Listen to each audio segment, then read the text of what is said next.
বাসি ভাত দিয়ে আজকে আমি চিপস বানাবো। আমাদের সবার বাসাতেই কিন্তু কম বেশি বাসি ভাত থেকে যায়, তো অনেকে আছে সেগুলোকে ঝুড়িতে ফেলে দিই। তো সেগুলো ফেলে না দিয়ে এভাবে করে বাচ্চাদেরকে চিপস বানিয়ে দিতে পারেন। বাচ্চারা কেন, বড়রাও এটা পছন্দ করবে।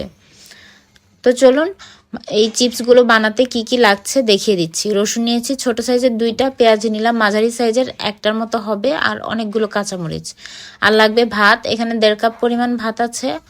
তো সবগুলো উপকরণ একসাথে দিয়ে আমি ব্লেন্ড করে নিব। এখানে ছোট এক টুকরো আদা দিতে পারেন, তো আমি আদা বাটা দিব, সেজন্য আর দিলাম না। ব্লেন্ড করা হয়ে গিয়েছে, আর ব্লেন্ড করার সময় সামান্য পরিমাণ পানি দিয়েছি, 1/2 কাপের থেকেও কম। যদি পানিটা বেশি দেন পরে অন্যান্য উপকরণ অর্থাৎ বেসনটা বেশি লাগবে।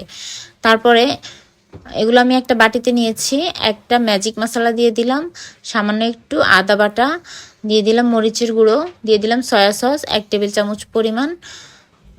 তারপরে এগুলোকে ভালোভাবে মিশিয়ে নিব। আর মরিচের গুঁড়োটা অবশ্যই আপনাদের স্বাদ অনুযায়ী দিবেন। আর এখানে আমি সামান্য একটুখানি টেস্টিং সল্ট ব্যবহার করেছি।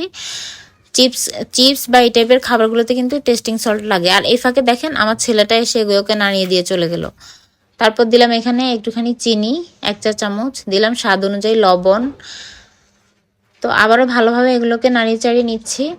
আর যেহেতু আমি এখানে অনেকগুলো কাঁচামরিচ ব্যবহার করেছি, আমরা ঝাল খেতে পারি। আপনার বাচ্চারা ঝাল পছন্দ না করলে টোটালি ঝালটা স্কিপ করে যাবেন। তারপর এখানে 2 চামচ পরিমাণ কর্নফ্লাওয়ার দিয়ে দিলাম, 10 গ্রামের মতো হবে।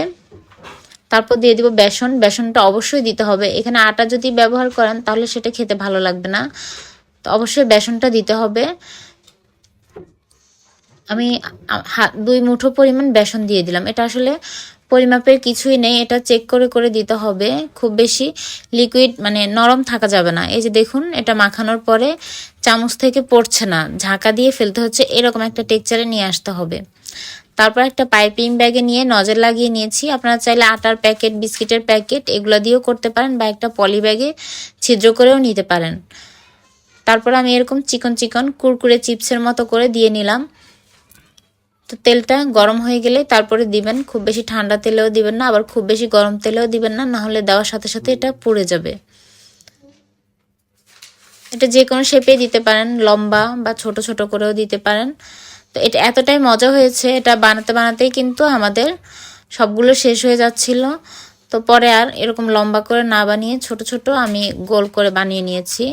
তো একটু পরে সেটা দেখিয়ে দিব। আর এই চিপসগুলো ভাজার সময় দেওয়ার পরে নাড়বেন না, দেওয়ার সাথে সাথে নাড়বেন না, যখন একটু লাল হয়ে আসবে তখনই নাড়তে যাবেন, নাহলে কিন্তু এটা ভেঙে পুরোটা তেলে চলে আসবে। আমি দেখিয়ে দিব। আমারও একটা কড়াই দিয়েছিলাম, সেটা মানে এক কড়াইতে দিয়েছিলাম, এই যে ভেঙে গিয়েছে, সবগুলো একদম ঝুড়ো ঝুড়ো হয়ে গিয়েছে, এক সাইডে দেখতে পাচ্ছেন।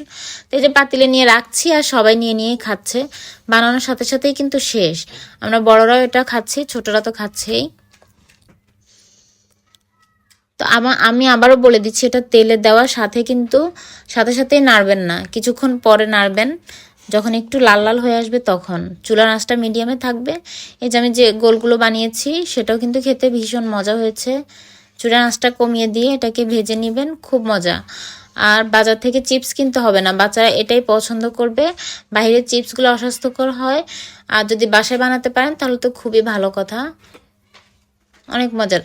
তো বানিয়ে খাবেন। আজকের মতো এখানেই বিদায়, আল্লাহ হাফেজ।